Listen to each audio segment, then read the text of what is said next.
இந்த திருப்புகழை பாடுனீங்கன்னா, மனமுருகி திருப்புகழ் பாடுனீங்கன்னா என்ன சார் கிடைக்கும்? இவர் பாட்டுக்கு திருப்புகழ் திருப்புகழ்ங்கிறாரு, என்ன கிடைக்கும்னா எல்லாமே கிடைக்கும். ஞானம் பெறலாம், நலம் பெறலாம், என்னாலும் வானம் அரசாலும் வரம் பெறலாம், மோன வீடேறலாம். சார் புரியுற மாதிரி சொல்லுங்க சார்.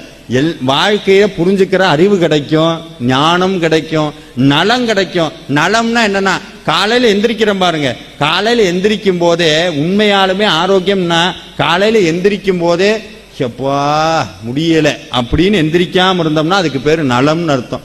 சாப்பிட்ட சாப்பாடு ஜீரணமாய் சந்தோஷமா இருந்தா அது நலம்னு அர்த்தம். நினைச்ச போது நினைக்கிறத வாங்குனா அது பட்டியல் போய்கிட்டே இருக்கும். திருப்தியா இருக்கிறது, என்னைக்கும் திருப்தியா இருக்கிறது. அது சொல்றார், எல்லாமே கிடைக்குங்கிறார். ஞானம் பெறலாம், நலம் பெறலாம், என்னாலும் வானம் பதவி கிடைக்கும்.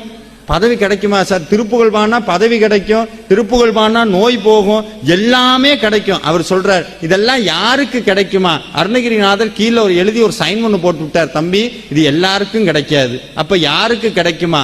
யானைக்கு இளையான் திருப்புகழை பாடுவாருக்காமே இக்கூற்றுனர். திருப்புகழை எவன் பாடுறானோ அவனுக்குத்தான் இது கிடைக்கும், வேற யாருக்கும் கிடைக்காதுன்ட்டு.